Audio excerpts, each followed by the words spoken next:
We'll wait another minute just to give people a chance to join. And let's do this in person sometime, Radwan, whenever it's possible to gather together. Yeah, that would be great. We finally come to DC, Nader. I come there whenever Radwan invites me. I come, so it's up to him. Okay, you're invited next week. I'll be there. That's a good. That's a good reason to, you know.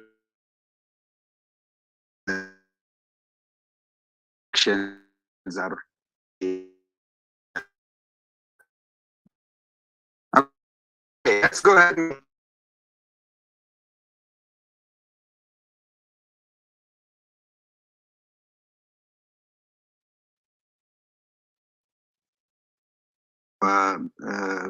introduce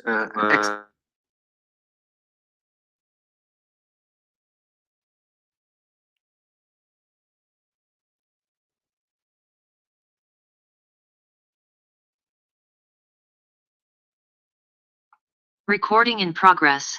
I highly recommend to all of you to get a copy of the idea on whether the US should indeed promote democracy or not. I mean, that still is a very big question in Washington.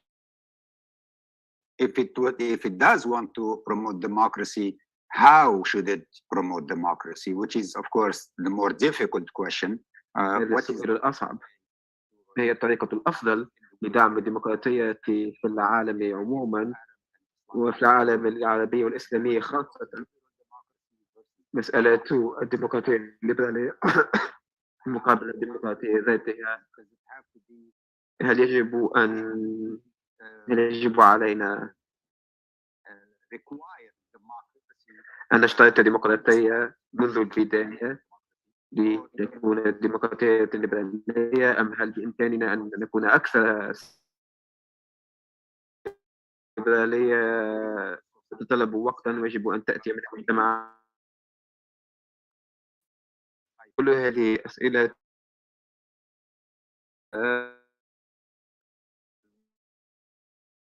هذه ندوة اليوم جاء في الوقت في استعمار أخيرا، ونحن الآن في مرحلة ما بعد اليوم، رغم أن تونس لم تترشح في نهاية المطاف. اليوم لدينا ثلاثة مشاركين مفكرين مسلمين وديمقراطيين وديمقراطيين ليبراليين، هم في مقدمة الصراع من أجل الديمقراطية في العالم العربي والعالم الإسلامي. هم يكتبون حول هذا منذ 20 سنة. أعتقد أنه سوف تكون لدينا حوار ممتاز مع شادي اليوم حول كتابه، وأعتقد أيضا أن هذا الحوار سوف يساعدنا جميعا، خاصة أولئك الذين المهتمين بنشر الديمقراطية في العالم. ودون الإطالة سوف أقدم المشاركين بسرعة. شادي حميد هو مدرس في بروكينز، معهد بروكينز، وباحث مساعد في الدراسات الإسلامية، وهو يساهم بكتاباته في The Atlantic حول السياسة والثقافة. كتب عديد الكتب، لكن كتابه الأخير هو إشكالية الديمقراطية، أمريكا، الشرق الأوسط والصعود وسقوط الفكرة. كتبه السابقة الاستثنائية الإسلامية المسلمة، كيف أن الصراع حول الإسلام يغير وجه العالم. كاد هذا الكتاب أن يحصل على جائزة لاينل جيلبرت حول أفضل كتاب للعلاقات الدولية. كتابه الأول كان إغراءات السلطة الإسلاميين والديمقراطية الليبرالية في الشرق الأوسط، واختير من قبل فورن أفاس كأحسن كتاب لسنة 2014. لديه دكتوراه من جامعة أكسفورد. أيضا لدينا أيضا مناقشين ممتازين. الأستاذ نادر هاشمي مدير مركز دراسات الشرق الأوسط والدراسات الإسلامية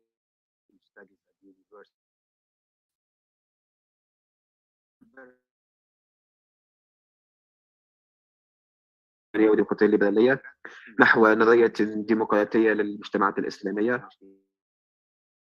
2009.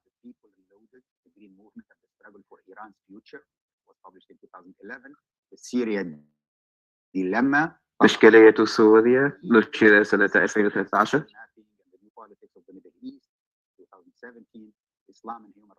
الإسلام وعلاقات الإنسان نشر سنة 2022. It's not out yet, Nader, right? Or has it been published already? Next month. Next month. Okay, very good. So he is also a non-resident fellow at Democracy for the Arab World now, and he is also a member of the board of the Center for the Study of Islam and Democracy. Lastly, we have really an amazing thinker. لدينا مفكرون ممتازون هنا. مصطفى أكيول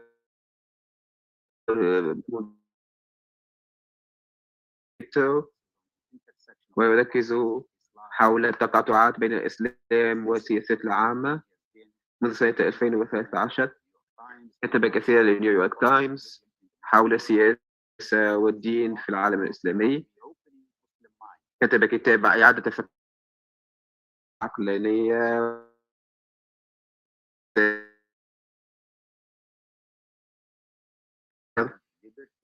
لماذا كمسلم أدافع عن الحرية سنة 2021 والمسيح الإسلامي. كيف أصبح ملك اليهودي رسولا للمسلمين والإسلام دون تطرف. طرح الحرية في الإسلام. Probably as the most notable Muslim modernist and reformer. In July 2021, the Prospect magazine of the UK also listed him among the world's top 50 thinkers. Opening Muslim minds. كتابه إعادة فتح العقول الإسلامية تم اختياره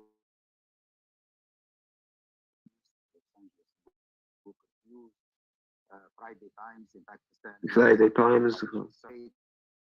Privilege and not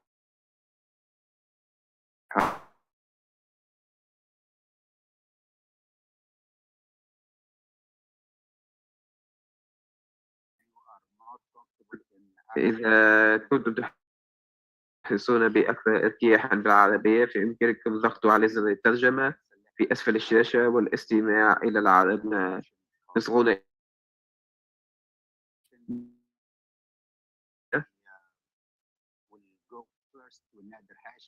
سوف نمر في البداية إلى نادر الهاشمي شادي حميد، وسوف نقدم لشادي 10 دقائق ليلخص لنا الكتاب كافٍ، لكن فقط بعض اللمحات لتشجيع الناس على قراءة هذا الكتاب. تفضل. The Center for the Study of Islam and Democracy for hosting this conversation. As many of you know, CSID has really been at the forefront of these conversations from the early 2000s. So it's a pleasure to be here. So I'll just start by saying, first of all, that I'm very frustrated and pessimistic about U.S. foreign policy as it relates to the Middle East. كتابتي لهذا الكتاب أردت أن أقدم صورة متكاملة حول ما يجب أن تكون عليه سياسة نشر الديمقراطية في الشرق الأوسط. إذا كنا حقا جادين في دعم الديمقراطية في المنطقة فكيف لنا أن نفعل ذلك؟ وطبعا هنالك حجة نظرية حول لما يجب علينا أن ندعم الديمقراطية. أعتقد أن السياسات الأمريكية تشوبها العديد من الشوائب.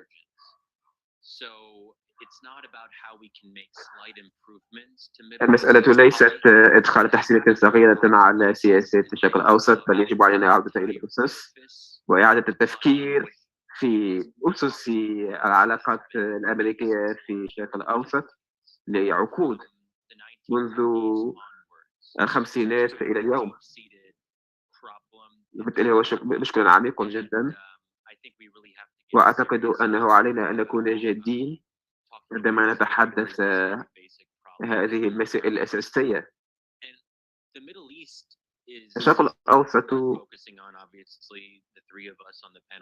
on the Middle East, but the Middle East has نحن also نركز على الشرق الأوسط، لكن الشرق الأوسط هو أيضا نقطة انطلاق المشاكل الديمقراطية، وأعني بهذا نحن كأمريكيين نقول أننا نريد الديمقراطية نظريا، لكننا ليس مرتاحين مع نتائج الديمقراطية.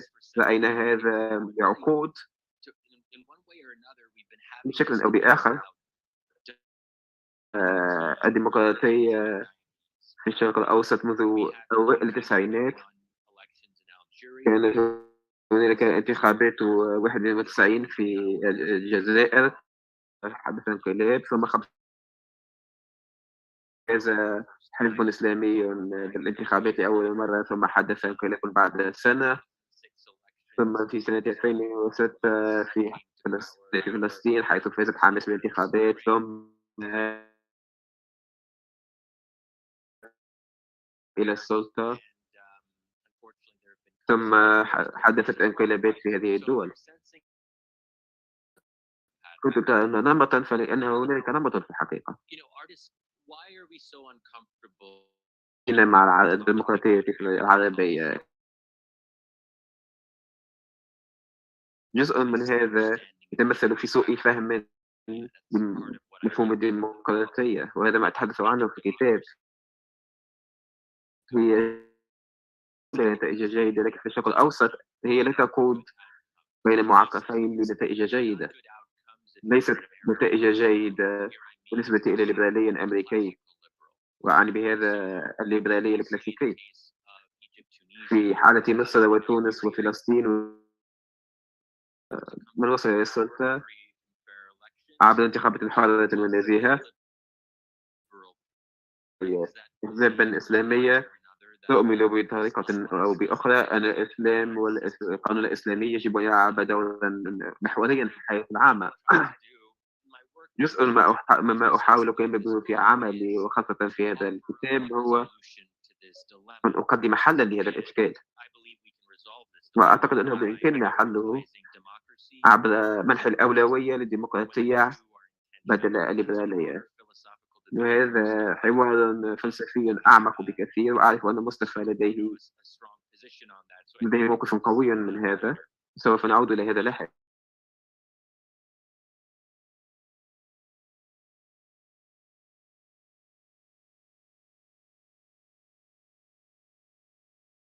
إيديولوجيا، لأن إذا في سنوات سياسة الأمريكيين أغلبهم علمانيون وليبراليون،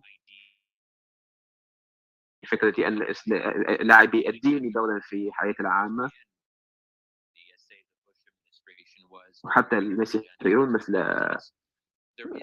جورج بوش لم يكن هنالك مكافئ للشريعة والأحكام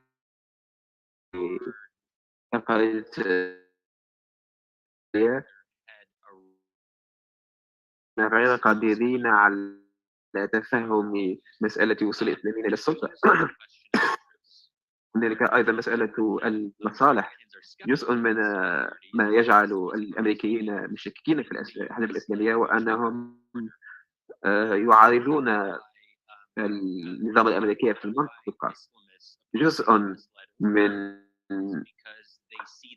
اعتراض الإسلاميين على هذا هو أنهم يرون أن أمريكا تدعم الأنظمة الدكتاتورية، أي أن أمريكا لا تحاول أن تكون جادة في نشر الديمقراطية في توجهات المنطقة، أن الأحزاب الإسلامية هي ضد أن إسرائيل دائما تطرح عندما بدأ الربيع العربي. إسرائيل، دولة إسرائيل في الشرق الأوسط هو المشكل الأساسي، لكن مع الوقت وخاصة عندما قمت بمزيد من البحث لهذا الكتاب كنت أعود دائما إلى دور مثير للاهتمام تلعبه إسرائيل في الخيال الأمريكي. ولأقدم مثالا في التسعينات عندما الانتقال الديمقراطي في أمريكا اللاتينية الأوسط، ويجب أن ننظر إلى السبب.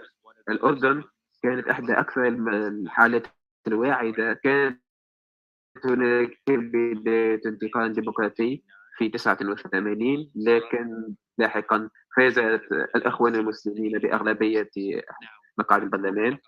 ثم بعد بضع سنوات في عام 93 الملك حسين أراد أن يعطي الأولوية لمعاهدة أمضاها سنة 94، ثم يتمثل في أن البرلمان لن يوقع على المعاهدة، والبرلمان تهيمن عليه مجموعة الإخوان المسلمين والقوميين واليساريين والذين كانوا كلهم ضد معاهدة السلام. فأغلق مساحة الديمقراطية ووضع قانونا انتخابيا جديدا يجعل المعارضة ستسافر بالديمقراطية الأردنية.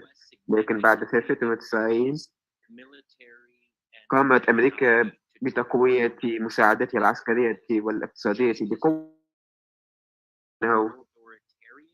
عندما أصبحت الأردن أكثر ديكتاتورية ارتفعت المساعدات الأمريكية بطريقة قوية، وهذا ليس خطأ، هذا متعمد. ما نمر إلى الربيع العربي الذي بدأ يقلق. الكتاب أن أعيد تشكيل الأحداث التي أدت إلى انقلاب 13 في مصر. إذا نظرنا إلى ما قاله تشاك هيل، هذا كان يفكر في يتفق مع الإخوان المسلمين مكافحتهم، وما قاله هيجل.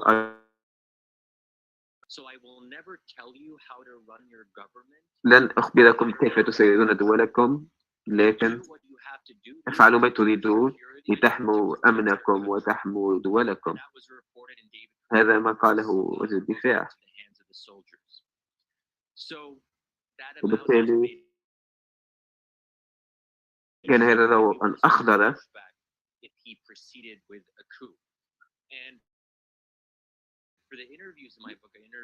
بالنسبة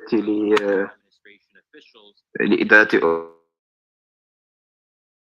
عينينا في إدارة أوباما. ولدي مثلا أحد موظفي البيت الأبيض آنذاك قال: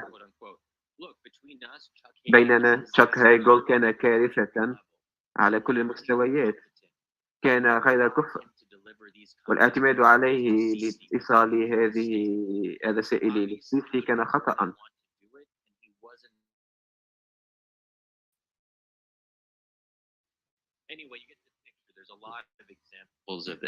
هناك كثير من الأمثلة على هذا، وبالتالي لم نحاول إيقاف الانقلاب، وأعتقد أنه كان بإمكاننا ذلك، لكن أعتقد أنه أيضا كانت هنالك فرصة أثناء الربيع العربي لاستخدام ما يسمى الضغط الأقصى.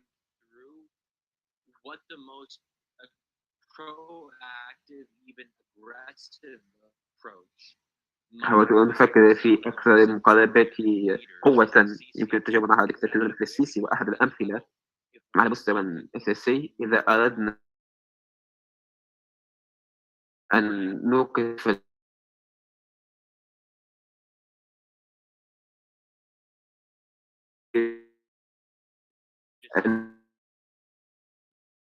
في البيت اللوجستي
ثم حدث لاحقا.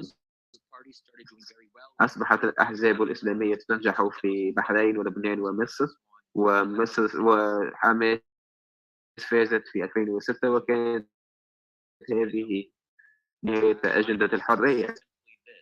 ما يريد قوله إذن هو أن العوامل الخارجية مهمة جدا، وتفعله أمريكا لديه مفعول قوي على إمكانية نجاح الديمقراطية بشكل أوسط. بإمكاننا الحديث كما نريد حول المجتمع المدني، وكيف أنه في نهاية الأمر العرب هم من يجب عليهم أن يحاربوا من ديمقراطيتهم، وهذا صحيح. لكن أيضا إذا كانوا يحاربون أنظمة، وأيضا لدى داعمي هذه الأنظمة أي أمريكا وبعض القوى الغربية الأخرى، فإنهم يقاتلون على جبهتين، وهذا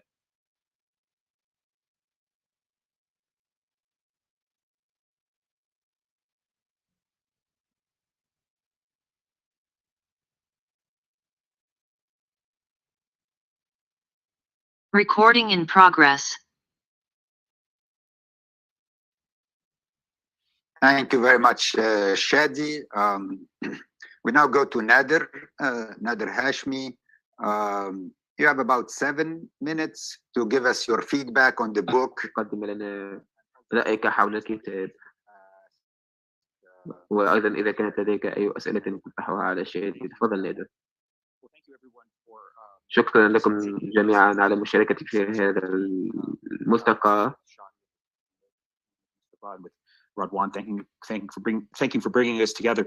You know, I really wanted to comment on an aspect of Shadi's book that has to do with this debate on democracy and liberalism, and this is a theme that you know, Mustafa Akyol has participated in recently with respect to an exchange of letters on their Substack websites. And so I'm hoping that we can spend, you know, some of our time talking about this very fascinating exchange between Shadi Hamid and Mustafa Akyol, which I encourage everyone to take a look at. There's been 2 letters that are back and forth, and that's the bulk of what I want to comment on in the time that I've given. Shadi's introductory remarks are very interesting about U.S. foreign policy and the question of democracy promotion and liberalism. I'd love to engage with him on those points. I broadly agree with his introductory remarks as he's just stated them, but I think he's missing a big part of the debate here, but perhaps we can talk about that later on in the program. So, you know, listening to Shadi's and reading Shadi's sort of, you know, book on the question of you know, democracy in the Middle East and the Islamic world, he advances this argument about democratic minimalism.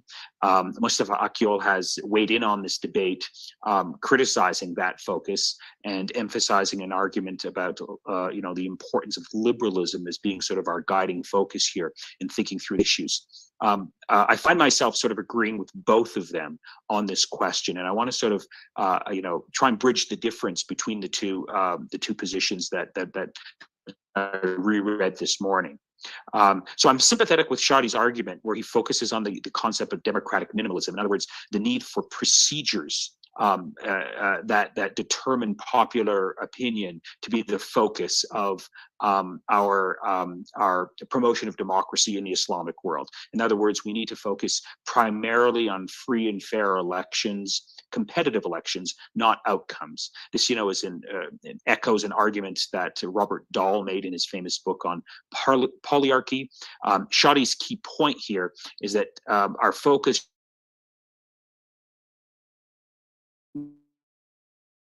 that he's open to the possibility of democratic minimalism, and by Muslim societies, it should be assumed a priori.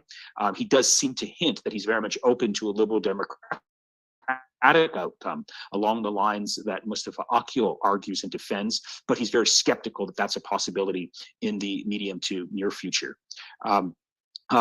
I don't share Shadi's skepticism about the prospects and the potential of liberal democracy emerging in Muslim majority societies in the Middle East or in North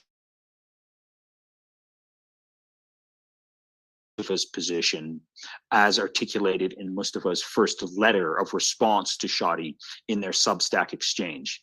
And so let me try and Mustafa,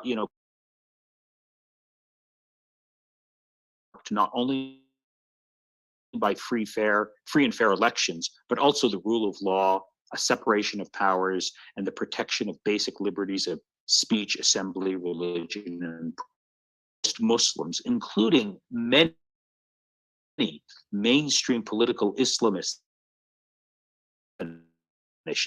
as a form of government that they would aspire to. And I think they would agree with it both on normative grounds and also because, the alternative, given the dark authoritarian landscape that dominates the Islamic world, is not really an alternative. So I see no fundamental contradiction. I see no fundamental contradiction. I see no reason why it can't be argued and defended from within an Islamic ethical framework.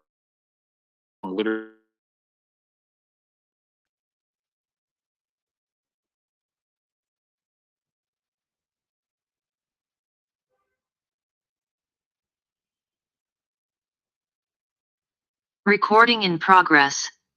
No, and his strongest critique of Shadi is rooted in this argument, where he writes the following.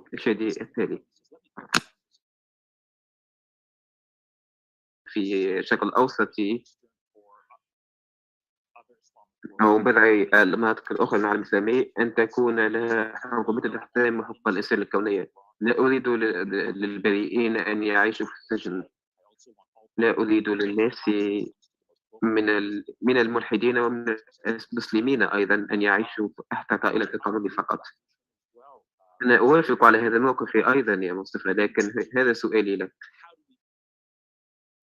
ما هو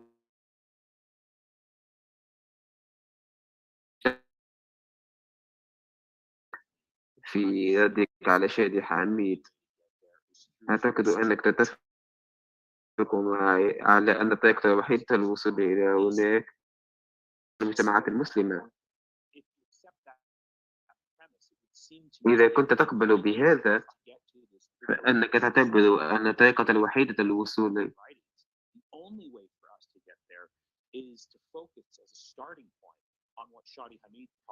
هو التركيز على ما يتحدث حوله شادي حميد،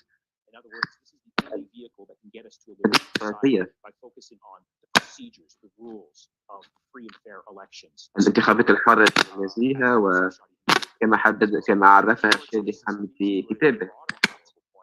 وأيضا نقطة أعمق تاريخية في التقليد الغربي،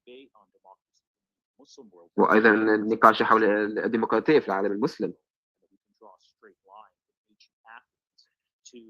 Sweden today, or to Canada, or to Denmark. The lessons of history and the lessons of the struggle for liberal democracy are very much rooted in the idea of the importance of democratic minimal procedures and rules that are in place and allow for trial, error, political experimentation, and learning society. And so I just want to end by quoting from this wonderful essay that deeply shaped my thinking on this topic, and that is at the focus of the tension between Shadi Hamid and Mustafa Akyol. And this is Amartya Sen's wonderful essay, Democracy as a Universal Value, published in the Journal of Democracy in 1999, where Amartya Sen, the great Indian sort of scholar and intellectual, writes, quote, "Throughout the 19th century, theorists of democracy found it quite natural to discuss whether one country or another was, quote unquote, fit for democracy. This thinking changed only in the 20th century with the recognition that the question itself was wrong. A country does not have to be deemed fit for democracy. Rather, it has to become fit. Of course, Sen is talking about liberal democracy here. In other words, his argument is that, look, it's through this trial experimentation and holding very firmly and fastly to the democratic minimal procedures that are needed to survey public opinion that countries become, they move forward in the direction of liberal democracy or liberalism that Mustafa Akyol is articulating. And so I think in that sense, there is perhaps a bridge that I've established here between these two very thoughtful intellectuals that have joined us today. I'd love to sort of get into some of the deeper debates. Mustafa does raise good questions to Shah majoritarian democracy with respect to what's happening in India today, what's happening to France today,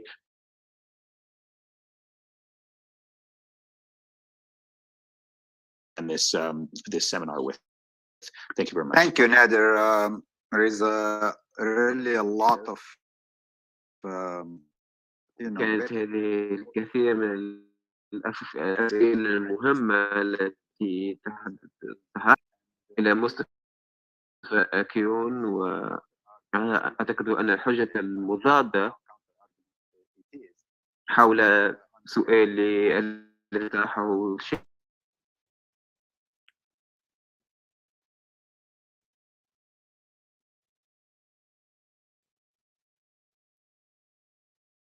Recording in progress. 8 minutes. Thank you so much, Radwan. شكرا جزيلا رضوان، وشكرا شادي، وشكرا نادر أيضا. تدخلكم كان جيدا جدا. هانية شادي، كتاب رائع جدا. ما قلته في 10 دقائق. أتيت هنا، لم آتي هنا لأختلف معك. نحن نتفق على كثير من الأشياء هنا، وخاصة عندما تنتقد السياسة الخارجية الأمريكية. الأوروبيون والفرنسيون أيضا دعمهم للدكتاتوريات في الشرق الأوسط من أجل الاستقرار ومصالح الوطنية.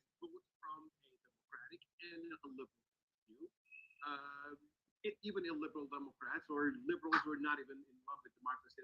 I mean, you can agree with that because these are authoritarian regimes and these are the main problems. هذه أنظمة ديكتاتورية وهي تمثل مشكلة.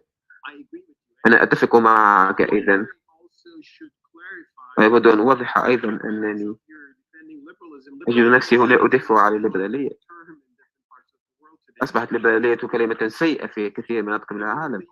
في أمريكا أصبحت تمثل نوعا من السياسية اليسارية، لكن نحن نتحدث عن دولة محدودة السلطات وحقوق الإنسان. الليبرالية كلاسيكية يعني. في العالم الإسلامي يفهم الناس أحيانا الليبرالية هو أن تكون ضد الإسلام. أجد نفسي مشدوها سنة 2014 عندما حدثت مجزرة رابعة. كانت جريمة بالفعل، أين مات أكثر من 100,000 متظاهر. كتبت مقالا اسمه الليبراليون الفاشيون المصريون. So that's why I have a problem with Shadi sometimes using liberalism in a well-defined way, in my point of view, and in the way that I mean. That's why I gave these quotes. I mean, according to Hayek, liberalism is limiting the coercive powers of all government, whether democratic or not. And of course, Farid Zakaria gives a more constitutional definition of liberalism. Now, is this that important? Yes, it is important, because I think although elections are certainly part of the process, I mean, the system that we call liberal democracy, we have so many examples of having mere elections in a society leading to authoritarian outcomes. It doesn't protect minorities from oppression. It doesn't protect individuals from the wrath of the state. And I know this very well as someone who's coming from a country who's democratic, but not liberal, and has gone extremely illiberal in the past 10 years gradually, which is Turkey. I mean, if you look at Turkey's freedom of speech scores, if you look at Turkey, in Turkey, what happens is people who are critical of the government, despite the fact that there are elections, competitive elections, and go. So is that an ideal model? Well, I don't think so. Also, I asked Shadi to just zoom out of the Middle East. We're not just speaking about the Muslim world here. Look at India, right? India, you have elections, and تحدثوا أيضا حول العالم بشكل أوسع. مثلا في أفغانستان إذا تحدثنا عن الديمقراطية فما تفعله حكومة مودي في الهند.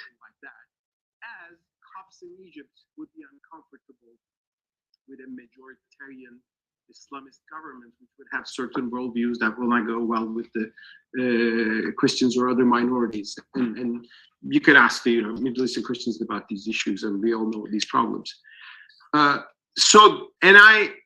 my problem is we are critical. There's no doubt about that. But Shadi does something else in his book. He, as I understand, he rejects the idea that أن شادي يرفض فكرة أن هنالك مفاهيم حقوق الإنسان الكونية يجب أن ندافع عنها بغض النظر عن نوع المجتمع الذي نحن فيه. هذه الحقوق يجب أن تخرج من المجتمعات ومن عملية الديمقراطية، أي أنه ليس هنالك قداسة لهذه الحقوق. وهنا أختلف معه في الحقيقة، لأنه ومرة أخرى سألته في مقالي: إذا لم تؤمن المجتمع الفرنسي بأن المرأة بأنها تلبس كما تريد، أي بالحجاب أو بالنقاب أو غيره، كيف نقف ضد هذا؟ هل يوجد شيء اسمه الحرية الدينية؟ ولهذا أنا مشكك في الديمقراطية الغير ليبرالية. يجب أن يمكن أن تكون نظاما قمعيا حقا. نحن نرى هذا حتى في المجتمعات الغربية التي بها أنظمة ديمقراطية غير ليبرالية. فالآن كيف نصل إلى هذا إذن؟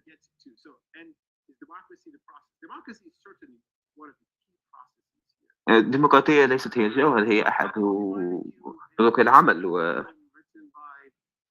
وأذكرك بما كتبه شخص تعرفه جيدا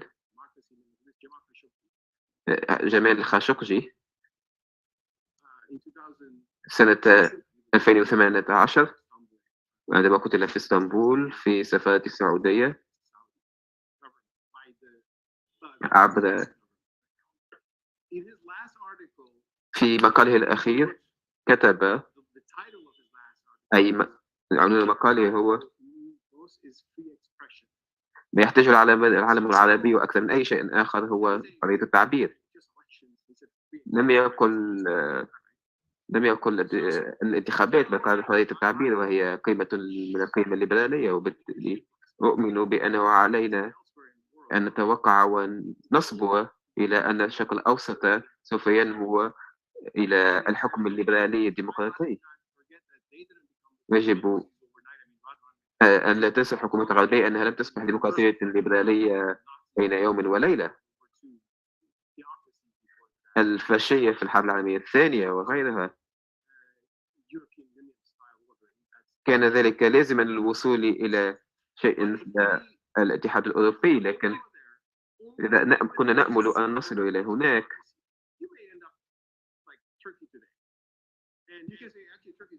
good compared to the alternatives. It is around the alternatives. But it's not very good, actually, if you are living in Turkey and if you are really not a big fan of the government. And a lot of people can tell you that. Whereas Turkey was pretty good 10 years ago, when its democracy also had a very strong liberal element that was inspired by the European Union reforms, that had a certain sense of separation of powers. There was an aspiration to imply Copenhagen criteria, because I do believe, although there are local values, governments, cultures, Islamic culture is different than the Hindu one and the Western one is different. I believe also there are universal values that really humanity has distilled over the centuries that you can root in natural law tradition. You can ultimately define a universal declaration of human rights. And liberal democracy has become, I think, the successful way of running government. Shadi says liberal democracy is being challenged already. Why are you defending it? Well, I'm defending it because I think it's the best alternative we still have at hand. And the challenges to liberal democracy are not promising anything good as far as I can see. But of course, you might have disagreed with me on that. I would like to hear what he thinks. Thank you, Mustafa. Before I give the floor, شكرا جزيلا مصطفى. قبل أن أقدم الفرصة لشادي للإجابة على هذه الأسئلة، أود أن أضيف أن حرية التعبير في ذاتها لديها قيمة ليبرالية، لكنها ليست كافية. هناك كثير من الدول التي في العالم، حتى في العالم العربي، التي تعطيك حرية التعبير. بإمكاني أن أذكر المغرب والأردن وحتى تونس اليوم بعد الانقلاب. So there is freedom of expression, but then at the end of the day, the elections are rigged, and it is the Ministry of Interior that controls the results of the elections, and it is only, pro-government people who are going to make it, and so nothing is changing. So you can say whatever you want, but nothing is changing. But that also refers to rule of law and independent judiciary, which is also a very key component of exactly. Yeah. So the whole system. And elections make a part of this, but only if you focus on elections and not the other aspects of exactly democracy. You end up into a lot of pitfalls. No, that's my point. Is that we need values, but we also need procedures to make sure that the democracy is moving forward. Values alone are not enough if they are not supported by those democratic procedures. Are those values universal in the first place, or they're not? They're just societies go differently. That's another discussion me and Shadi had 5 years ago. Is Islamic liberalism real or false? Yes. So it's all connected to all these discussions. So there are policy issues. We mostly agree with a lot of criticism that Shadi did, but there are some, I would say, philosophical issues we seem to disagree with, and I think they're also interesting and important. Okay. So Shadi, you have maybe 4 or 5 minutes to answer the questions from both Nader and Mustafa. Please go ahead. I'll try to be quick. Thanks to both of you for your comments. So Nader was trying to build a bridge. Now I'm going to break the bridge. Or no, I'm being somewhat hyperbolic, but let's see. There are definitely disagreements here, and I want to emphasize them. So the danger with focusing on liberalism as the end goal is that at some point you have to make a choice, because there are trade-offs. If there is tension between small d democracy and small l liberalism, what do we think is more important? And I worry that with liberals, self-described or people that we describe from afar as liberals, they don't have a great record when it comes to respecting democratic outcomes. Why? Because by definition, if you're a liberal, you tend to prioritize liberalism as your end goal. Otherwise, what would it really mean to be a liberal? And when you find that the democratic process doesn't lead to your preferred outcomes, then you start to lose faith in democracy. And I think that we see this not just in the Middle East, but throughout the world, including here in our own country, in the US, where many liberals, when, say, Donald Trump won, were not fully willing to accept that outcome and then work to delegitimize that outcome. We don't have to get into that too much, but just to say that I think this is a struggle that self-described liberals often have. And if you're a liberal and you keep on seeing Islamist parties win, then that's going to create some tension in your own perspective. And this ties it to the foreign policy issue. And I should be more explicit about this.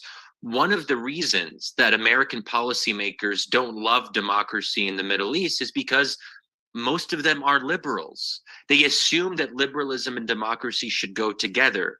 They see this as a package deal, so much so that when people use the word democracy, what they really often mean is liberal democracy. And whatever you want to say about Islamists, I don't think anyone would classify them as liberals. In other words, they are not believers in the classical liberal tradition. Now, the definitions that Mustafa emphasized, we might differ a little bit. So first of all, limited government. أولا الحكم أو الدولة المحدودة. أغلب الديمقراطيات الليبرالية اليوم لديها حكومات مركزية قوية، وهذا مثلا في كل دولة أوروبية. فصل السلطات ليس مسألة ليبرالية. لدينا نظام ويستمنستر في بريطانيا، هنا لا يوجد الكثير من فصل السلطات. لا يوجد كونغرس وغيره. عندما أتحدث عن الليبرالية فأنا لا أقصد فقط الحرية الشخصية وحرية الأشخاص الموجودة في السوق الأمريكي، لكن أيضا هنالك إطار إيديولوجي أوسع يقصد به دور محدود للدين، يركز أكثر على الفرد وليس المجموعة، ويركز على العقل وليس الوحي. وهذه الأجزاء التي سوف تتلقى الكثير من الاعتراض من المحافظين الدينيين في الشرق الأوسط. وحتى عندما تحدثوا عن منظري الليبرالية مثل جون رولز يتحدث حول بإمكانك تؤمن بدينك، لكن عندما تتحدث في السياق العام يجب أن تقدم حججا غير دينية، لأنك تريد من الناس الذين ليسوا مسيحيين أو مسلمين أو ملحدين أن يفهموا حججك. وبالتالي على مستوى العملي فإن الليبرالية تشير إلى دور محدود للدين، وهذا بالنسبة إلي هو المشكل الرئيسي. إذ كيف لك أن تجبر الناس على قبول هذا الدور المحدود للدين في الساحة العامة؟ So this is precisely why I advocate something, as my colleagues mentioned, called democratic minimalism, where I تحدث زميلي عن الديمقراطية وأحاول أن أفصل الديمقراطية عن الليبرالية. هما ليسوا منفصلين تماما. مثلا إذا أردت أن تكون لديك انتخابات تنافسية فأنت في حاجة إلى حد أدنى من حرية التعبير وحق الاحتجاج ونقد الحكومة. لأن ذلك لديك ذلك فلن تكون قادرا على أن توصل صوتك للذين سوف يصوتون، وبالتالي يجب أن يكون هنالك نوع من هذا، لأنه دون حرية التعبير لا يمكن أن تكون لديك ساحة نوعا ما تعامل الجميع بطريقة متساوية. going to be a bigger dichotomy. So for example, مثلا to things like inheritance laws between تحدثوا عن مساواة في الميراث أو حقوق الأقليات أو مثل هذه الأشياء. Or even in our own context in the US, the right to have an abortion. يمكن أيضا في أمريكا حق الإجهاض أو قوانين الهرطقة. هل من حق الكونغرس أن يمرر قانونا يمنع انتقاد الكتابات المقدسة؟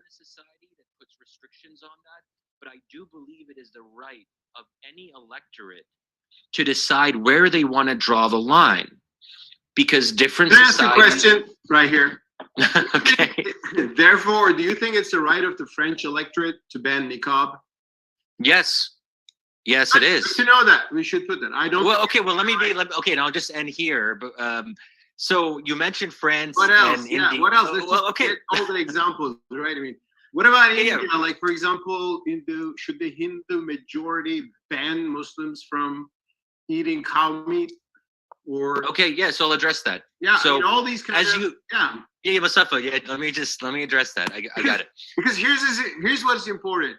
When we are speaking about a society where Muslims are majority, of course they should be able to assert their values, and that's democracy. That's illiberal democracy, and that's good. I'm sure our fellow Muslims who listen to us are convinced by that argument. But let's also apply this argument to places Yep. where Muslims are minorities. Okay, let's do it. So France, as you know, Mustafa, I've been very critical of the French government for its limitations on religious dress. So women can't wear the hijab in certain state institutions at certain levels of state education and so forth. And that's, to me, outrageous.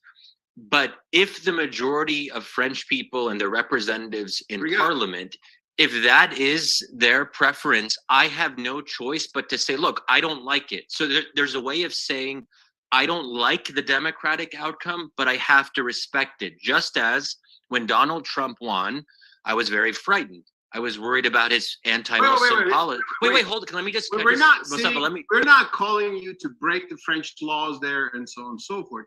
But you wouldn't have a concept called religious freedom through which you can condemn those bans or oppose those bans in principle. You're not going to break the law. We're not speaking about that. You're not going to overthrow the French government.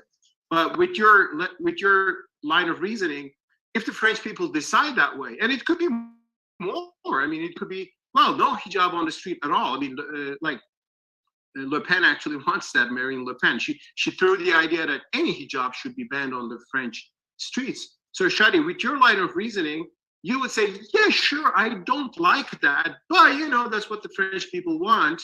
Sorry for French Muslims, it's their problem, they're a minority, the majority rules. I wouldn't say that because I believe in something called religious freedom. And I think it's about the will of the people, those people being French or Indian or Muslim or Sunni or Shia. So I believe in universal absolute rights. And I think that's the difference. Yeah, and I'm much more uncomfortable with the language of universal transcendent rights. I'm very familiar. Yeah, and I think that you're right to emphasize this distinction because it gets at a philosophical difference. So, the bottom line is this: you can't force people to be liberal. So, as disappointed as I am in the French, okay, look at to be not slave owners. Okay, hold on, Mustafa. Can you just let me just finish the thought, and then we can return to some of it. Okay. But I just want to say that I don't really know what you're suggesting here. Is there a way to force French voters and French parliamentarians to have a different view on hijab?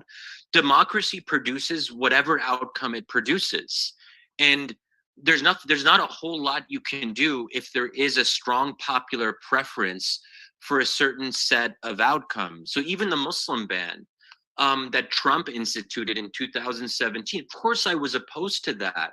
But does Trump, as the elected president with executive authority, have the jurisdiction to do that? Yes, he does. And this is the challenge of democracy. Democracy does lead to personally threatening situations. Things are going downhill. It feels existential to you, especially if you're a minority. But then the solution to that is not imposing something from above. I don't even know who would do the imposing of these liberal ideals. We have a constitution, but the constitution only takes us so far. So at the end of the day, the only way to move things forward in the more liberal direction is for liberals to win elections and to focus on electoral competition. There's no other way. And this is a better way of approaching things because it forces people to get in the nitty-gritty of persuading their fellow Americans or their fellow Frenchmen or their fellow Indians to change their views. But if there is a beef ban in a particular state in India, as there are in several Indian states now, that is democratically legitimate. It's bad, it's abhorrent. I don't like that idea at all. I think it's very frightening what's happening with the Muslim minority in India. But are you really trying to tell me that on the local level, the majority doesn't have the right to institute beef bans if that's their preference? On what principle are we saying that they can't do that? Can I say something now? That is the problem I see in Shadi's argumentation. It becomes the perfect blueprint for tyrannies of majorities everywhere in the world. And Muslims can, depending on the sect, if Sunni or Shia, or you can end up on the losing side if you're a Muslim minority in France. Who is going to stop this? Well, that is why something called liberal democracy is important, which has a sense of independent judiciary, a judiciary that believes in, hopefully, supposedly, something called universal human rights. When Trump came and passed the Muslim ban, limited but still Muslim ban, he was stopped by a court. منعه للمسلمين، رفضته الحكومات، وهنا نحتاج إلى الديمقراطية الليبرالية.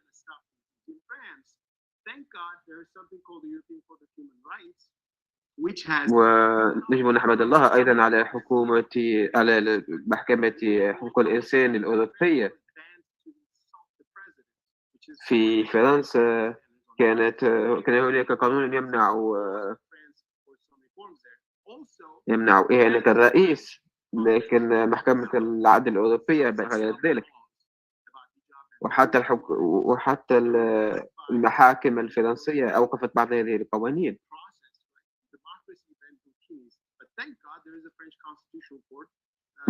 وبالتالي نحمد الله على وجود محكمة ديمقراطية فرنسية. فلنكن واضحين شادي. No, okay. So let me interrupt you then, because France and the United States and no matter China, whatever, there's a democracy there too. I am arguing for universal human rights, according to which we should try to establish processes, independent judiciary, and we should have an intellectual stance. So just to clarify, Mustafa, on because this is an important point. So India already has an independent judiciary. Israel, which is one. Yeah, but I'm just saying that having an independent judiciary doesn't actually resolve your objection. Israel has one of the most active independent Supreme Courts in the world. It is an illiberal democracy. Arab citizens of Israel are effectively second-class citizens, as you know. So that's just worth keeping in mind. Yeah. And as you know, in the first chapter of the book, I explicitly say I am not calling for tyranny of the majority. The majority cannot do anything it wants. There are always limits. The question is, where do we draw the limit? I'm a bit more permissive than you are as to how much latitude to give elected parliaments and governments. But obviously, any party or politician has to work within the constitution of their respective country. You can't violate the law. You can't violate the constitution. So when people say, Shadi, well, what if Egyptians decide that they want to take away the vote from the Christian minority? First of all, that's not plausible, because it would be violating the constitution in a very fundamental way. But also, Egypt would no longer be a democracy if Christians didn't have the right to vote, because you would no longer have universal suffrage. So universal suffrage is one of the non-negotiables, even with my minimalistic conception of democracy. So there are limits. So people say, well, what about genocide? Well, obviously, if you kill your own citizens, they no longer have the right to vote. So these, I think, are a little bit more extreme examples. You pay attention to rights that are related to voting, which is kind of your sacred important, but rights such as freedom of expression or religious freedom, they're not that important. Majorities can crush them wherever they want, and that is your definition of democracy. And I'm very uncomfortable with that. They can't, okay, again, yeah. Well, they can't crush them. They can't crush them in whatever way they want. Again, it depends what constitution that we're talking about. Let's say they have a constitution which allows that sort of thing. And of course, well, the very idea of constitutionalism is a contribution of liberalism to world history. But of course, just merely having a constitution, it's not enough itself. But the Universal Declaration of Human Rights, international agreements on human rights, these are values. And how do you negotiate with those values and the local culture and the political system is of course, is a challenge in every country, and there are differences. But if we go with your line of reasoning, if there are elections in a country, people vote, and rights about voting are important, but other rights are not that important, I think we will end up with having which again is not it, which is not what I said. I know that you're sort of giving like a little bit of a hyperbolic version of my argument, but Mustafa, I wouldn't. But I'm putting it clearly what the consequence of this line of thinking will be. That's why I wanted you to comment on France, which you did, which was very, I think, helpful. But the consequences of your line of thinking, Mustafa, I worry, is that it actually deprioritizes the fundamental building blocks of democracy, the number one priority. If we're going to focus on liberalism, then we're talking about a very long process that takes decades, and we don't even know that people will move in a liberal direction if they have the choice. So it creates this idea of sequentialism, which makes me nervous. My priority is to say, look, the number one issue right now is to ensure fair competition, the right to vote meaningfully for your own representatives, and then the other things may or may not happen on their own course. We didn't get to those things right away either in the American context. So I think it's also a question of sequencing and emphasis. The biggest problem right now in the Middle East, specifically the Arab world, is the lack of any kind of democratic competition and the ability to freely choose your own leaders through regular elections. So I want to shift our public debate, especially here in America, to focus in a very serious and concentrated way on that question, without letting all the liberalism debates distract us from that priority. That's good. And what I want to do is minimize human suffering right now, everywhere in the world, wherever that context is. And curbing revengeful, oppressive majorities is one of the key, I think, aspects of that goal. I think these are very, very good points on both sides. But unfortunately, we're a bit out of time. I'd like first of all لكن نود أن تسمحوا لي واصلة بإمكاننا نضيف 15 دقيقة. لدينا كثير من الأسئلة من المشاركين هنا ونود الاستماع إليهم، وهذه أسئلة صعبة. أود أن أقول فقط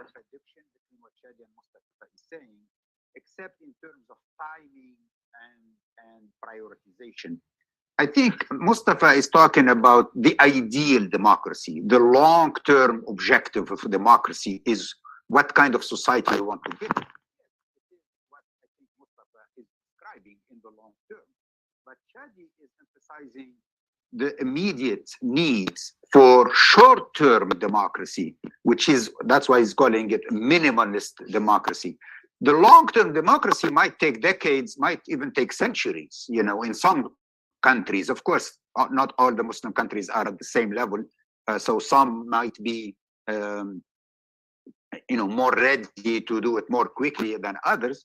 But Shadi is saying, look, we have to start the process, and we can't wait for the perfect democracy, which, as we know, doesn't even exist. Even in the United States or in Europe, there is no such thing as the perfect democracy that we're all aspiring to. It's always work in progress. It's always a goal that we must attain and we must pursue.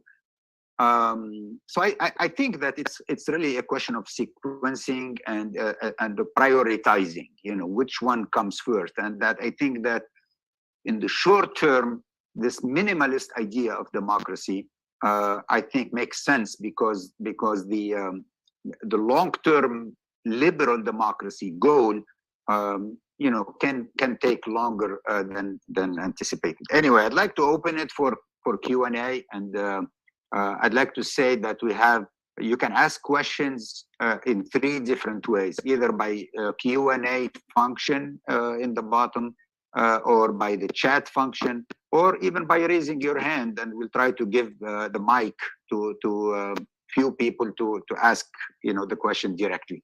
So Jose Hernandez, who is a fellow at Harvard University, JFK School of Government, is saying or asking, according to the book, democracies, to put it simply, are helped by the fact that they are not dictatorships. My question is, how can we handle this conclusion in hybrid regimes, particularly authoritarian regimes that act with an appearance of democracy? Tunisia is one of the most recent examples in which non-democratic reforms are hidden beneath layers of constitutional forms to stimulate or simulate a quasi-compliant with international human rights standards, like universal human rights. It seems that the US is looking beneath those layers, accepting or tolerating the appearance of a quasi-liberal democracy. So how do we handle these hybrid regimes that are, dictatorships, but, claim to be democracies? Okay, I guess I'll just start briefly on this. So when I'm talking about democracies, I'm only including actual democracies, not the ones that have it as a facade, where it's a pretense, where the leader wins by 85%. So one of the key prerequisites for even a minimalistic conception of democracy, from my perspective, is that the opposition party has to have a realistic chance of winning in the next election. If there's no plausible way they can win, because things are just simply stacked against them and rigged and fraudulent, then it's not a democracy, it's an authoritarian regime. And because democracy is such a powerful idea, even dictators feel a need to pretend. Even China refers to itself as a kind of managed democracy. So those don't even count. Let's not even, and that's why when people say, well, Sisi was elected, no, Sisi wasn't elected. He won 95% of the vote. That's a joke. And we should see it as such.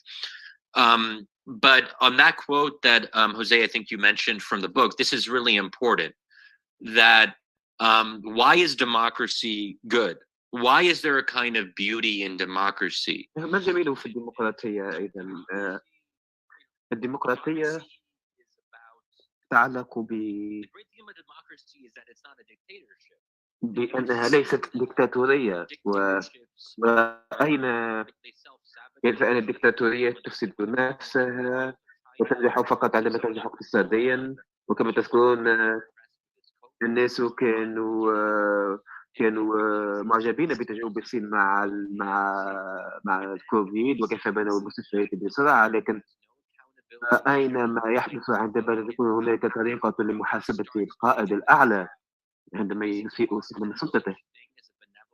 ولذلك لا يوجد مفهوم الديكتاتورية الجيدة، لأن الديكتاتورية في نهاية الأمر دائما ليس هنالك أي طريقة لمعالجة أو إيصال صوتك، لأنه في نهاية المطاف سوف يبدأ القائد بالقيام بقرارات خاطئة.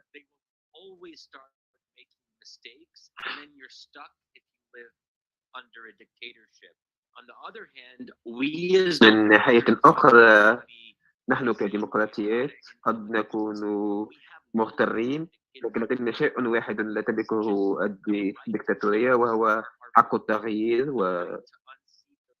وحق إخراج القائد من السلطة كل 4 أو 5 سنوات. And that's really a beautiful thing. So we can وهذا شيء جميل حقا. lead to liberalism. Does democracy lead to these other outcomes that we like? Let's forget about a lot of those outcomes. If they happen, great. Even if they don't happen, there is حتى something عندما لا تحدث هنالك شيء جميل في قدرتك على أن تعزل قائدك. سنة 2020 قمنا بذلك في أمريكا. Okay. Another question. لدينا سؤال آخر من from Amin Mahmoud. من He says أمين محمود. Obama for his role and Kerry and Hagel for accepting the coup in Egypt. It was a bigger plan that included Saudi Arabia, the Emirates, and Israel for the coup, with wide support of the United States, of course. And that means that they will all believe that كلهم يعتقدون أن دولة مصرية ديمقراطية ليست في مصلحة إسرائيل، وبالتالي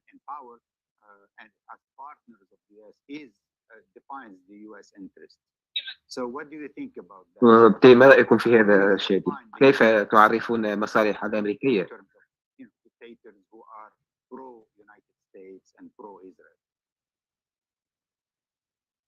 First of all, it's a good point from. أولاً هذه نقطة مهمة مثيرة للاهتمام من آمين. هذا الأمر يتعلق فقط بدور أمريكا، لكن أيضاً بدور. Now, part of the issue here is جزء من المشكلة هنا. What do we do about the UAE and Saudi Arabia? ما الذي بإمكاننا فعله بخصوص الإمارات والسعودية؟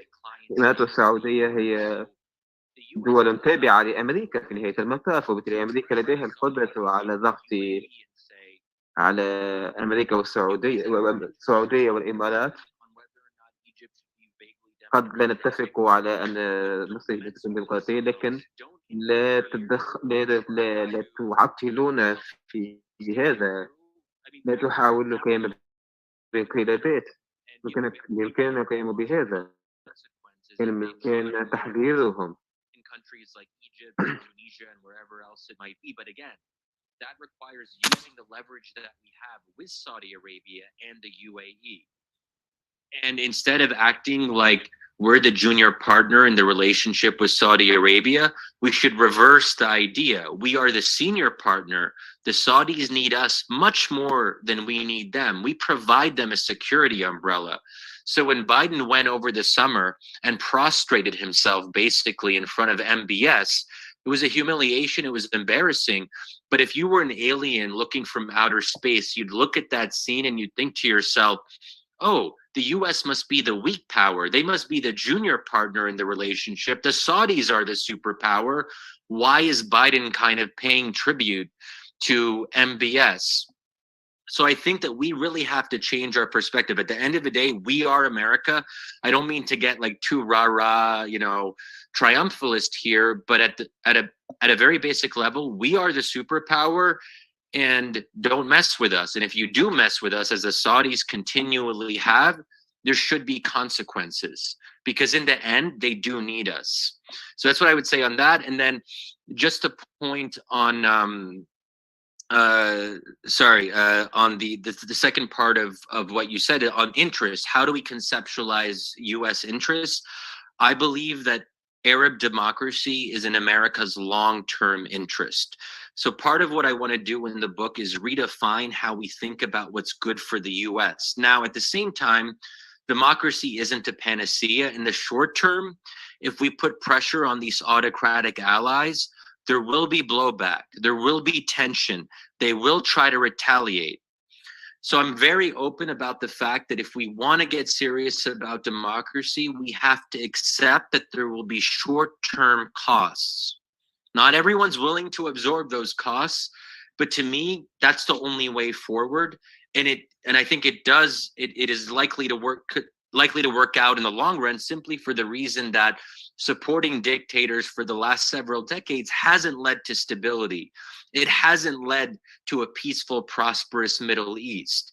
It led to the instability of the Arab Spring and the civil conflict. Why? because dictators were in power for such a long time. So let's not repeat that mistake and go through another Arab Spring process where we have to relearn the same lesson time and time again. I think there will be another Arab Spring. I think it'll happen in a long time, 10, 15, 20 years. God willing, it would be sooner than that. But let's think ahead, because it will happen eventually, that there will be protest movements in these countries, because dictatorships don't last forever. Yeah, can I quickly just add, and I agree with everything that Shadi has said, but when you get into the foreign policy debate on this in the United States, the question is, what do you do about the overriding concern that the United States has with stability? Given the long-standing history of authoritarianism in the Middle East, stable democracies are not going to emerge immediately in the aftermath of the toppling of a dictator, as we saw in the Arab Spring. There's going to be stability that will have to take place, as we saw in Egypt, before we can envision a stable society. I think that's just part of the transition to democracy. Unfortunately, we saw in the case of the United States under Obama, the liberal, end of the American foreign policy spectrum, there was no appetite for that. When things got a little bit messy, they panicked and they opted for what I think the entire U.S. foreign policy establishment was much more comfortable with, and that is dealing with military regimes rather than dealing with the inevitable, natural sort of trajectory of emerging democracies, that, particularly in the Middle East, that are going to be stable and contentious. And so I think that's an idea that needs to be injected into this foreign policy argument, that you're not going to go from, decades upon decades of authoritarianism in Egypt, for example, to Sweden the next day. There is going to be instability, but that's something that there seems to be little appetite for, and little sort of, an attempt to mobilize an argument around investing in staying the course, because in the long run, it's really a long run, short-term sort of analysis. And in the United States, I think one of the problems here is that the people who are making the decisions on these U.S. foreign policy questions really make decisions based on 2-year and 4-year election cycles. And there's no appetite for a longer-term vision, which is, why we need, I think, fundamentally a bipartisan grand strategy for democracy in the Middle East, because as Shadi has hinted, the region is heading toward an implosion. It's a catastrophe by all measures. Now we have the environmental sort of catastrophe that's adding on to the other catastrophes that are at the foundation of the instability in the Middle East. So this is a problem that's not going away. We do need to think longer term and think in more substantive terms. And so I agree with much of what Shadi has said. أتفق مع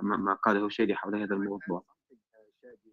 هلا إذا أود أن أضيف حول هذا، هو أن المشكلة ليست فقط عدم الاستقرار، لكن أيضا أن الديمقراطية تحتاج إلى وقت لتصبح ديمقراطية حقيقية ولتقدم أكلها على المستوى الاقتصادي والتشغيل وغيره، وهو ما تريده الشعوب. الناس لا يريدون في النهاية الحرية فقط، بل يريدون ازدهار. هذا يتطلب وقتا، لأن المؤسسات التي سوف تقدم هذه النتائج، وفي أثناء هذا الانتقال سوف يفقد الناس الصبر، مثل ما حدث في تونس، وسوف يقولون أننا اقتصاديا لم تتحسن أوضاعنا، وبالتالي ماذا الذي سنفعله بالديمقراطية؟ Organize a counter-revolution and to bring back dictatorship. But what should the United States do? الذي إذن يجب على الولايات المتحدة القيام به. During this transition period, but it hasn't done it in Tunisia, for example. The level of aid stayed at roughly 200 million per year.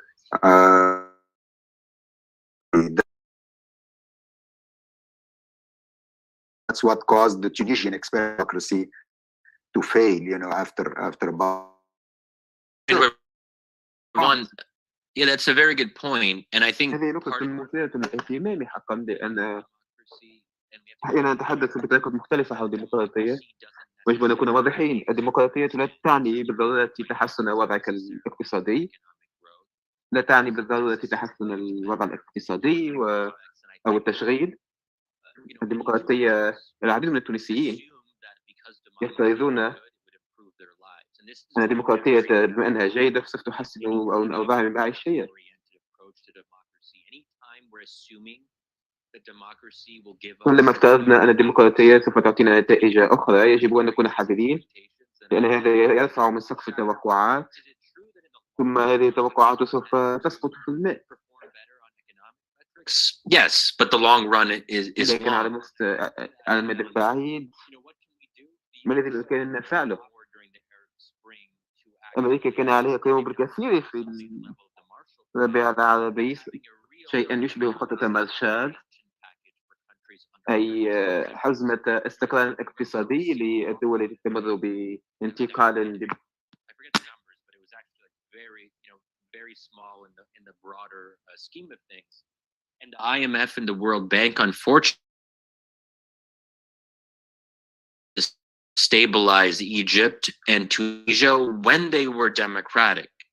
And the irony is that the IMF and the World Bank became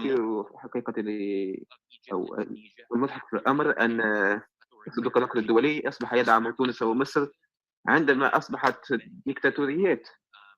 I believe it's close to $20 billion overall if you look at all the different loans and bailout packages and assistance. And let's be very clear, the IMF and the World Bank are active participants in the stabilization of dictatorship in the Middle East.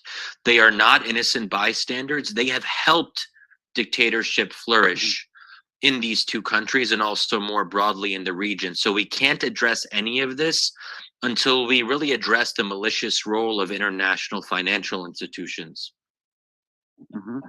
Okay, I'd like to give the أود أن أمنح الفرصة لعلي سلمان، وهو المدير المساعد المدير التنفيذي لمنظمة الحرية الإسلامية. تفضل علي. هل تسمعني رضوان؟ أولا تهاني على فوز تونس اليوم. الحوار مثير للاهتمام بين شادي ومصطفى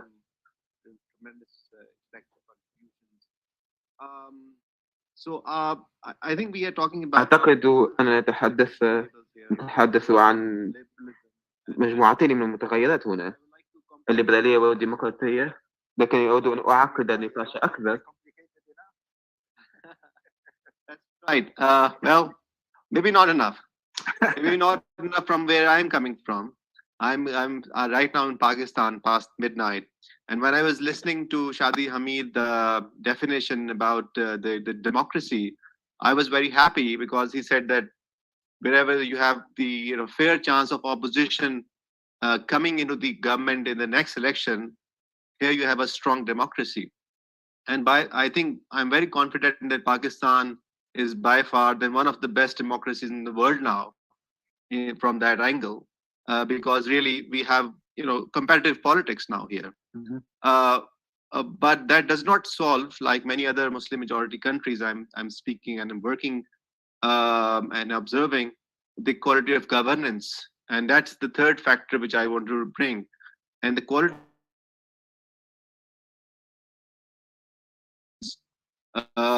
we are developing an index, and we were looking at comparing Muslim majority countries with let's say non-OIC countries, and we found that the difference between the economic freedom and political freedom is not that huge, but when it comes to quality of governance, quality of public institutions, even service delivery is actually quite huge. And I'm not sure which route to take, like more democracy is helpful or more liberal democracy is helpful, because on the ground situation, has not changed. In Tunisia, for example, according to a study which we conducted, we found out that the suicide incidents increased after the Arab Spring, not decreased. And that has a lot to do with the economic prosperity, but also, the fact that the institutions on the ground were not changing, in terms of the right. So I don't know your take, Shadi or Mustafa. You want to say anything or Nader? Thank you. Mustafa, I know you have stronger views on Pakistan than I do. You want to just start? Sure, it's good to hear from Ali. He's a good friend, and I think he's doing very important work with Islam and Liberty Network. Actually, I mean, I'm not gonna say too much on what Ali asked here, but it's good that we are remembering of Pakistan, because as Ali said, Shadi, Pakistan should be a pretty good model, you know, from your point of view. But, you know, there are elections and governments come and go. But if you look at things like how is the security situation in Pakistan, if you're an Ahmadi, if you're a Shiite Muslim, and the Sunni militant groups threatening you as kafir or Zindiq and all that, and you're being, the constitution actually defined them, the Ahmadis, as non-Muslim, and if they themselves call themselves Muslims, they're threatened by lynching and illegal means as well. So Pakistan has a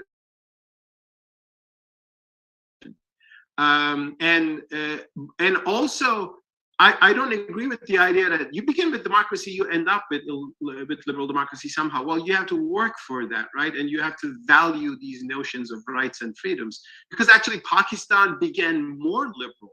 The founding of Pakistan was a more kind of a British-style democracy. You know, Muhammad Ali Jinnah had this famous speech, you know, it's not the job of the state whether you go to a Hindu temple or a mosque. But if you look at the works of people who are from Pakistan, I mean, the state growingly became more Islamized, Islamization of laws under Zia-ul-Haq then continued, and it's become pretty oppressive. So I am all with Shadi when he's criticizing the tyrannies of the Middle East and American support for these things, for these regimes for the sake of stability or other interests. But what I worry is that his argument justifies other kinds of tyrannies, which just become fine when there is just a ballot. And the idea that you just throw a ballot and then people somehow magically become free isn't accurate. If you're a minority, you will never come to power, right? The majority will always rule you. If you are, if you're an Ahmadi, you will never come to power in Pakistan. Always the Sunnis will be in power in Pakistan. And how do you deal with that is, I think, an issue. And if you say, sorry, I mean, that's your problem, minorities have to suffer from majority rule, and that's what democracy is, I think that is not good for even those majorities themselves, let alone the minorities, whether they are in Pakistan or some Western country whose democracy is going worryingly illiberal. So I'll just add to that well, first of all, I wouldn't call Pakistan a strong democracy even on a minimalist basis, because, you know, if I recall, an elected prime minister has never completed their full term. So there's a lot of interference from non-elected reserve powers, i.e. the military, which is able to put its thumb on the scale and basically invalidate election results after the fact if they get sick of a certain prime minister and so forth. So for Pakistan to really move in the direction of becoming a strong and secure democracy, the question of military intervention in politics would have to be addressed. Mm-hmm. Now, I think that what I would say to Mustafa's point about minorities, it's ultimately up to Pakistani voters to vote for more liberal outcomes. Again, I don't see how else to get there. If the goal is to have greater rights for Ahmadis and other minorities, at the end of the day, you have to persuade enough Pakistanis through their political parties to take a stronger stand on these issues. And it's not for me to say why various Pakistani parties have not done better on this and spoken out against what we should say is not legitimate. I mean, so you're saying that sometimes these people are lynched or executed. But if people who make those arguments are also threatened by blasphemy laws, you can even make that discussion, right? Yeah, but to be clear, you need something called maybe free speech.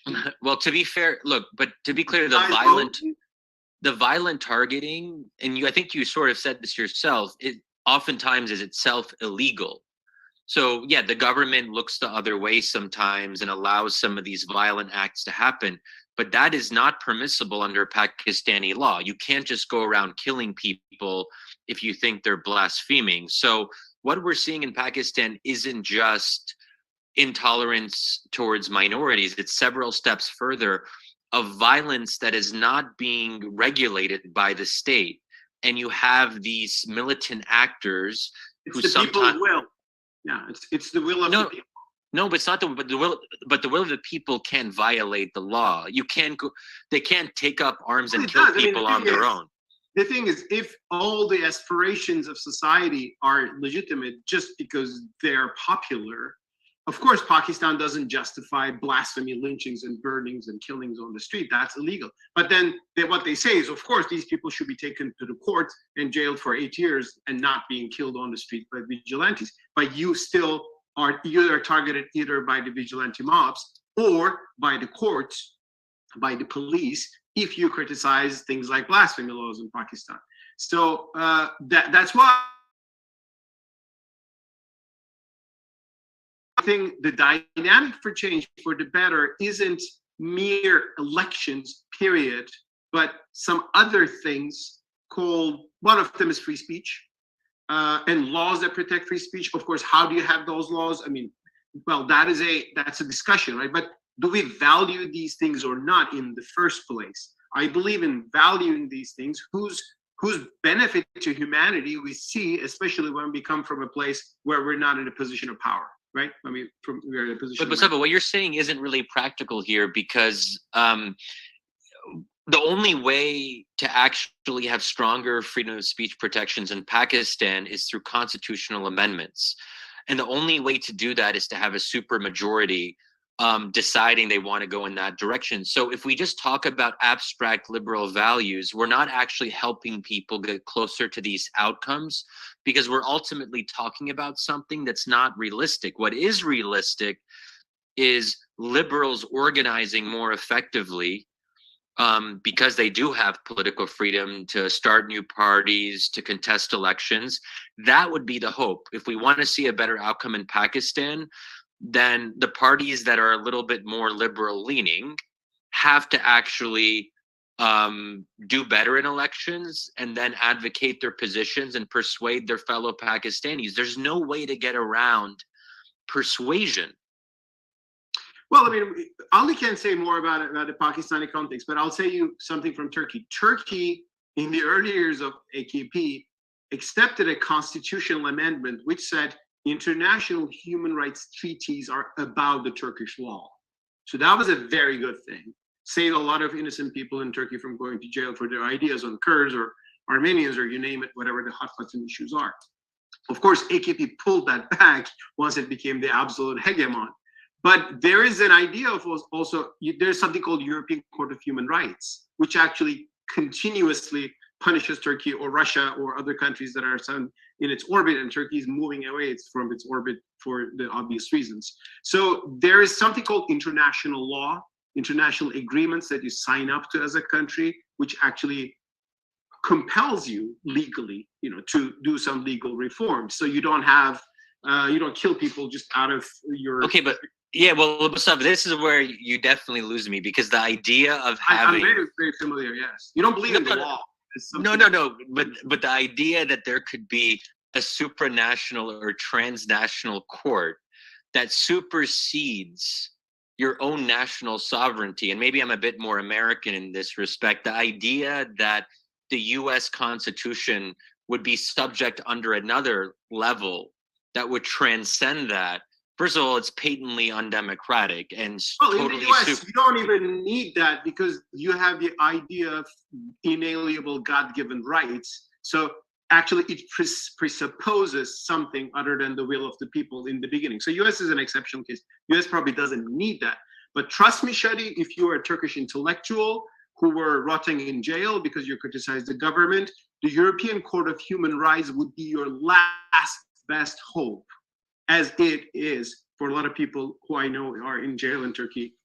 But if the only hope for Turkey is that it has to rely on the European Court of Human Rights, I mean, I didn't say the only hope for Turkey for everything, but I'm going to say for human rights issues in Turkey, since Turgut Özal, God bless him, he passed away, he was the one who put Turkey into the European Court of Human Rights system. That system went against torture in Turkey, which was terrible, in the 90s, and maybe it's coming back now, and there are a lot of discussions about that. That system also allowed a lot of people, including Turkey's Islamists. You mentioned a soft coup, right? In 1998. Necmettin Erbakan was the leader of Turkish Islamist movement. His party was closed. They went to the European Court of Human Rights, and ultimately the European Court of Human Rights forced Turkish courts to give them their rights, or some of the injustices against them.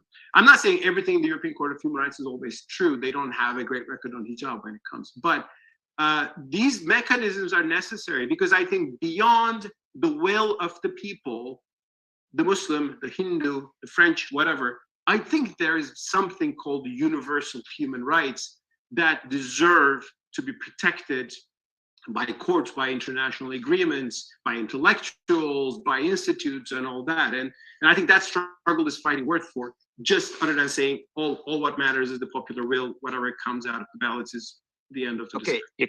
I unfortunately, we're really running out of time, and I think Nader has to leave very soon. So could I just say one thing? I'm gonna give you closing, 2 minutes closing comments from Nader, and then we'll wrap it up quickly. It'll be less than 2 minutes. This is a fascinating exchange. I want all the people watching right now to realize that there's been one exchange of letters between Shadi and Mustafa. There's several more.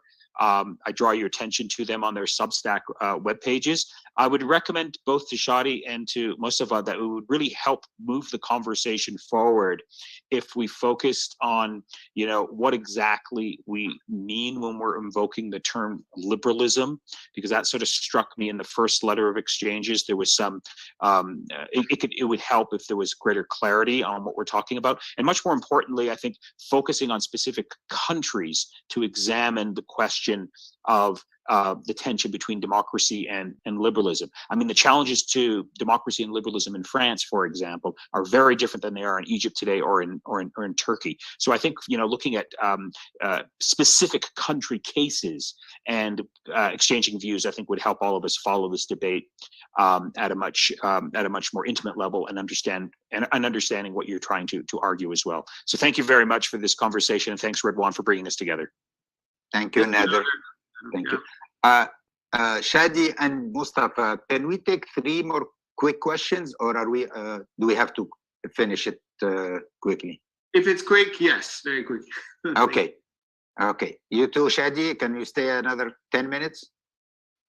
10 minutes. But 10 minutes, but probably not more than that. Yeah. Okay. So I have 3 people that I'm gonna give the mic to, but I'm gonna give exactly 1 minute each. Mu'azz Zimni, Faizur Rahman, and Anwar Haddam. These are 3 different countries, one from Tunisia, one from Pakistan, one from Algeria. So we'll give 1 minute each, and then I'm gonna give 2 to 3 minutes to each one of you to give any concluding remarks. So Mu'azz, please go ahead. You have the mic.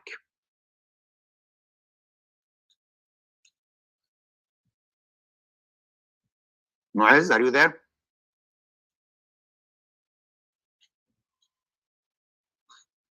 Hello, Mu'azz. We can't hear you.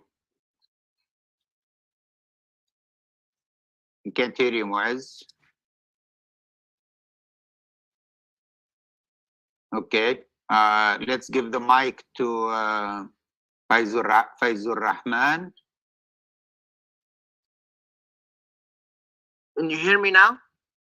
Yes, we can hear you now. Go ahead, Mu'azz. Okay. One minute. Agree. Yes.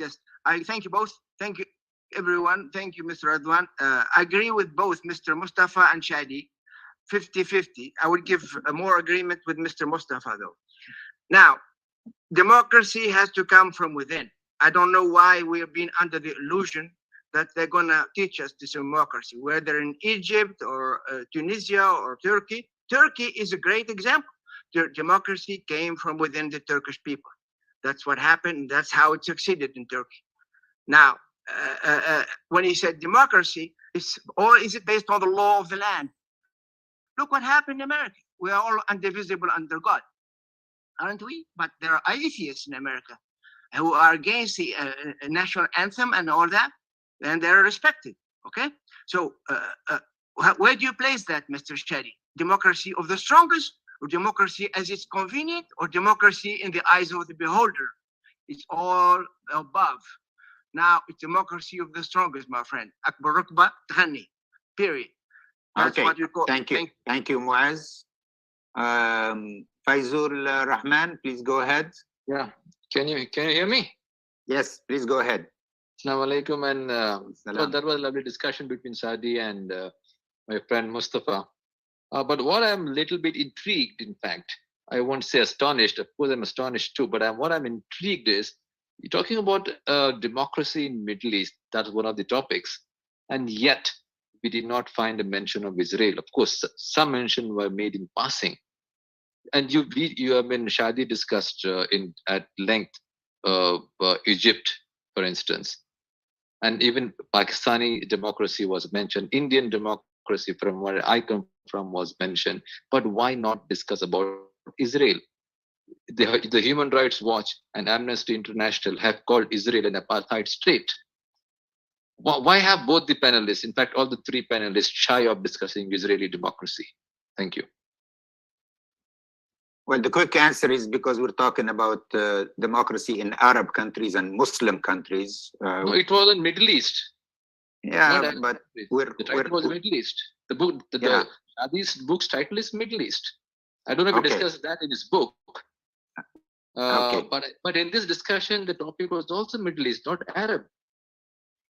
Arab and Muslim, that's our objective, is promoting democracy in Arab and Muslim countries. I don't particularly care if there is democracy in Israel or not. Yeah, of course. Anyways, I would like you to discuss Israel too, please. Thank you. Okay, thank you, Faizur Rahman.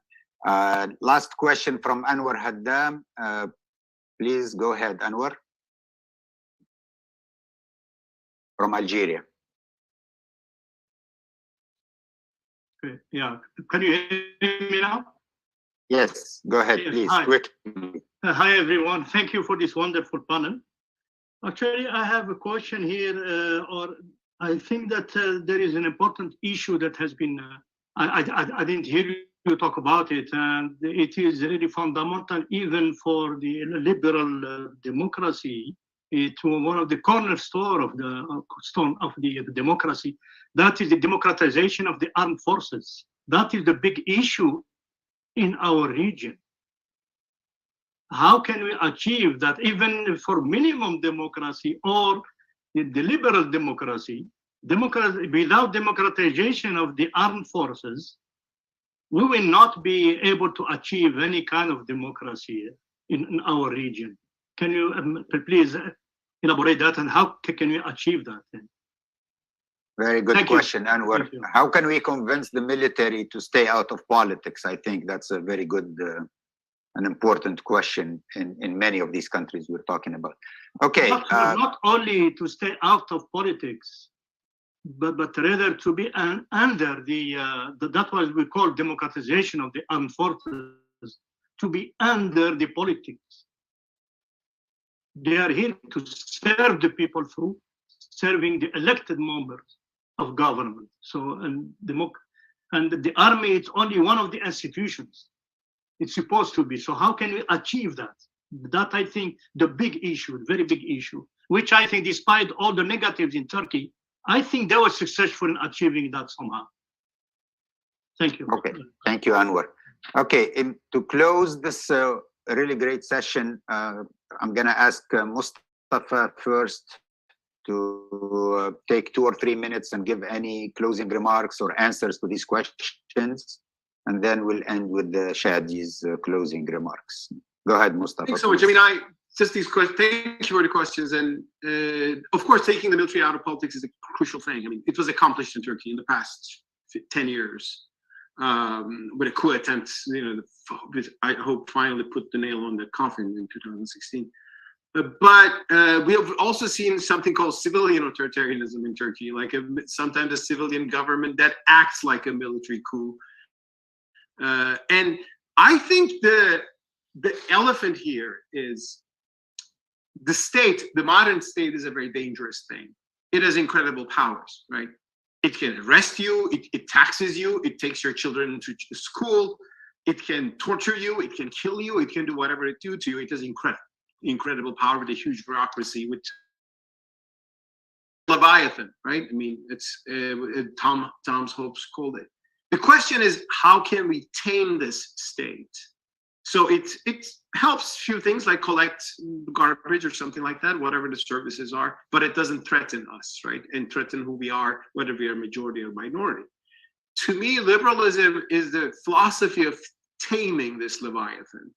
And elections are an important component of that. If there are no elections, the people who sit there become totally, adjusted to power, and they never go. But you have many cases of the Leviathan having an elected leader, which is still very aggressive, still very threatening. And it happens a lot in societies where you have deep ethnic or religious divisions or worldview divisions, right? The Islamists or the secularists. In Turkey, what I saw is that in Turkey, secularists were very oppressive for a century. I criticized them a lot. Now it's totally the other way around. But the question to minimal, that's why liberal limited government, rule of law, independent judiciary, these values are, I think, crucial. That's why I'm with Shadi when he's criticizing all these unelected tyrannies and all the Western hypocritical foreign policy about them. And I'm with him against military dictatorships and coups and the Western hypocrisy on these issues gives a bad to, so that actually is a big part of the problem. But on the other hand, I believe in universal values that come from human nature, is built on religious traditions and philosophy and human rights agreements and all that. And I think that should not be sacrificed to the passions of majorities, which will capture leviathans and use it for their own good and for their own biases, which is happening in 4 corners of the world now. I'll just say that. Thank you again, Shadi, for a great book. Yeah. Thank you, Mustafa. Shadi, go ahead, closing remarks and perhaps answers sure. to these questions. Yeah, and first of all, thanks, Mustafa. I really enjoyed the back and forth with you. Thank you, Radwan. It's been a great conversation. So on a couple of the questions, on the first one, I would just say that, and Amartya Sen made a similar point that Nader mentioned earlier, that when we think about democracy, it's something that you learn by doing. We should move away from this idea that there are prerequisites that you need to prepare yourself for democracy, the idea of being ready for democracy. I don't believe anyone is ready or not ready. You start doing it, and then you will learn how it works. It's tough to learn how democracy works when you're living under a dictatorship, obviously. And I think also democracy is best understood as a conflict regulation mechanism, that it's about people who have fundamentally different ways of looking at the world coexisting and alternating power. And that to me is the more realistic way to kind of lower our sights, be more realistic, adjust our expectations so that people don't get their hopes up that democracy will solve all these other problems. On Israel, I would say, it's a bigger conversation, as Radwan said, but I do consider Israel to be a democracy. It's an illiberal democracy. Sometimes when people ask me what is the most successful illiberal democracy in the world today, I tend to cite Israel. In this sense, it really is a model, for better or worse. Arabs are not full equal citizens. They do have the right to vote. They do have freedom of expression, but there is systematic discrimination on something as basic as who can become a citizen, who can immigrate. If you marry someone, if they're Muslim or Arab, it's much harder for them to become citizens, so on and so forth. One note, those who criticize that in Israel are the people that you would call liberals and who want equal rights for Arabs or criticize human rights. Well, I know. I'm just saying that it's an illiberal democracy. Yes. I'm just saying that, thank God, at least there are some liberals in Israel who criticize these things that you find in the Israel society, which find popular support too. By the way, Kahanists came to power. I mean, it became part of the government recently.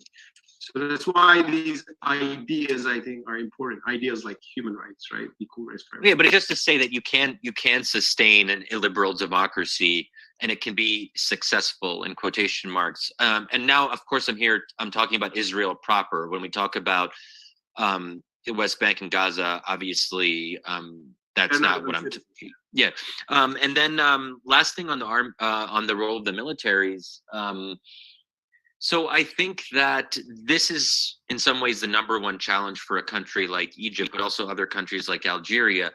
I mean, the Egyptian military has been quite possibly the worst thing that's ever happened to Egypt. From 1952, the Egyptian military has an almost uninterrupted record of failure. This is not a military that knows how to do what military should know how to do, which is fight.